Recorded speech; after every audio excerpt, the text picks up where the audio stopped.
I know he was just down here, but I want to congratulate Mark Martinez for a great start with Aztec baseball off and running. Beat a ranked Fullerton team, which is good news. And I'd love to get out to a game, but I haven't got any time right now. So we've been busy preparing for UNLV.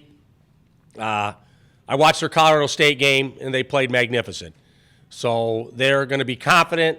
They obviously played us a 4-point game at their place. So they're going to believe that they can come in here and beat the Aztecs. So we're going to have to play extremely well. We're installing the game plan. We'll go hard today and then tip off tomorrow afternoon at 4:30 and try to continue this win streak. And we're embracing it. We're not running from it. We're enjoying it. But we know it comes with a responsibility that we have to prepare for every game, that everybody has given us their best shot. And to continue it, we're going to have to play extremely well. Is it a good thing or a bad thing having 2 midweek games off in the last couple of weeks that you get towards the end of the season? Yeah, obviously, I've shortened the bench a little bit, and I'm playing the starters more minutes. So I think it's a good thing I'm getting a chance to rest their legs a little bit. It's been a long year. Obviously, I still have great faith in my bench. But this is the time of year the starters are playing more minutes. So it's good to get a couple days off, get their legs rested for the stretch run, these last 3 regular season games leading into the conference tournament. Have you ever had a team where you had shorter practices because they're so veteran and they just pick things up? Yeah, when Coach Fisher was here, we had shorter practices because he was way smarter than me. So we don't want to, we can't win the game in practice. We can help ourselves get better to win the game, but we can't make practice our game. We have to rest legs. We have to put a game plan in. And as soon as they do the rep correctly, we move on to the next thing. So we're not out there trying to prolong practices. You know, they played together for a full season. They know how to play, and they just have to show us that they understand what we expect from them against UNLV from a defensive standpoint. We'll go through our offense, sometimes live, sometimes just dummy, just to make sure our timing's good. But we don't want to spend an exorbitant amount of time on the practice floor. Is that something you learn over time as a veteran coach? You make a mistake of a younger coach, just keep wanting to practice and perfect everything? Yeah, I mean, there's always room to do more. But at some line, you have to draw the line and say, we've done enough. You know, fresh legs are more important than being out there for 2.5 hours trying to do everything perfect. And so we're resting legs as best we can, yet not at the expense of being prepared to play.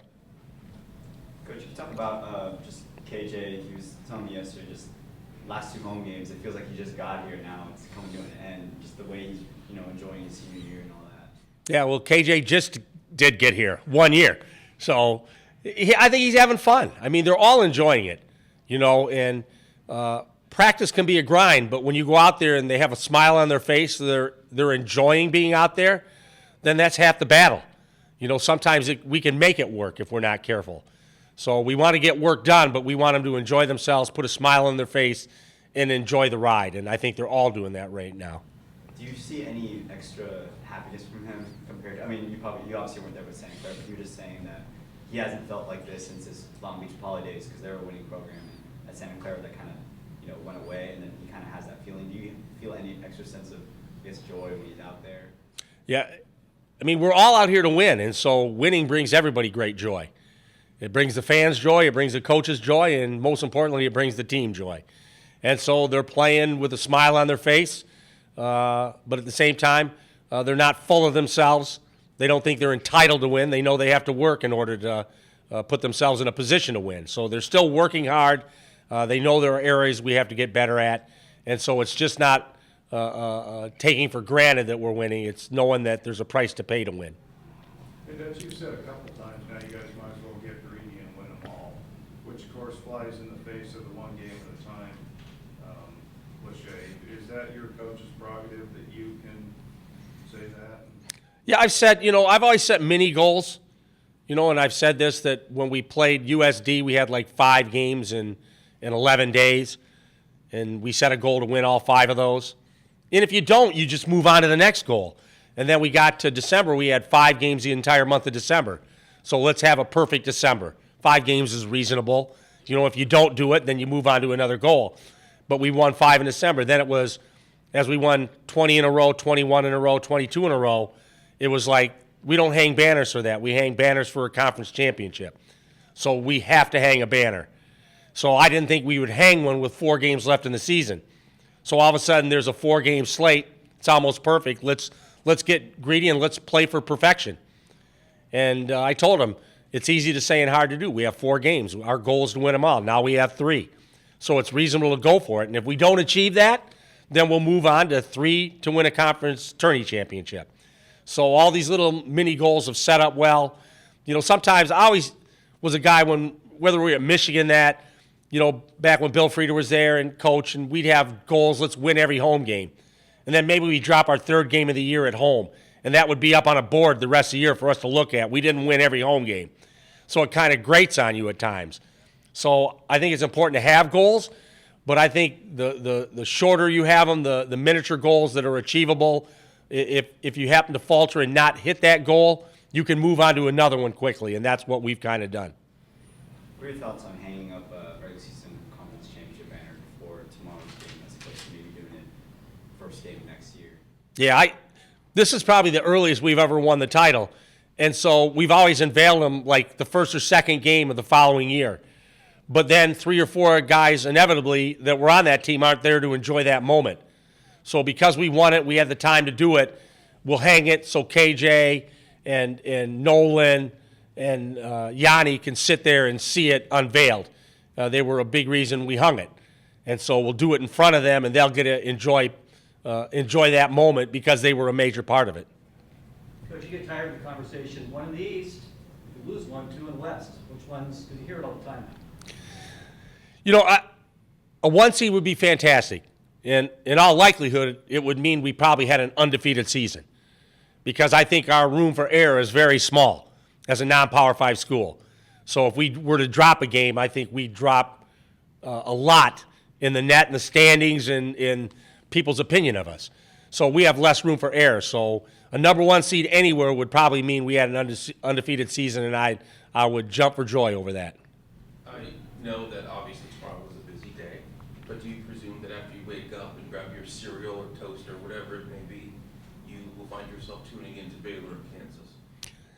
You know, I don't even think the loser of that game will drop. When you're playing 1 and 3, I mean, who could fault a team for losing that game? You know, so yeah, I watch it if I have time from a basketball standpoint, interest-wise, to see what they look like. I watched a half of Gonzaga. I watched the first half, and then I didn't watch the second half. So it's good to watch these teams play if you get an opportunity. I'm watching it as a fan as much as a coach, just watching basketball with a great interest because it's exciting to watch these games. We were calling it the doomsday scenario where Baylor loses but only drops to 3. So I would say that you could also be a believer in said doomsday scenario as well. You know, I know one thing. If we don't win all our games, it's a conversation not worth having. So the only thing we can control is our performance, and if we play well and beat UNLV and have 2 to go, then we'll try to win the last 2. So I don't get caught up in rooting for other teams and stuff like that because that's something I can't control, and to waste time doing that, you know, doesn't make sense to me. I watch as a fan with interest because I like to see good basketball, but all we can take care of is our own business, and that's what the goal is. But back to KJ, when he took his recruiting visit last year, he was at the Nevada game, and you guys upset. Nevada was, I think, 6th at the time. Did you get the sense when his family was there that family was really important to him? Now he gets to play, you know, not too far out from where he's from, and did you get that vibe from him? Yeah, that's what his family said. They'd get an opportunity just to get in the car and drive down to watch their son play instead of having to make their way up to Santa Clara, which is a heck of a trip. So it's always important if you have an opportunity to play in front of family, and that's always a selling point of our program. You know, we recruit the West Coast. We recruit players that if they come here, their parents can get a chance to see them play. And those that leave home, they do it because they just think that we're a way better option than anything close to home. So they leave home to come here and be a part of our family, even though their family doesn't get to see every game. But obviously, the perfect scenario is to see your kids play every game.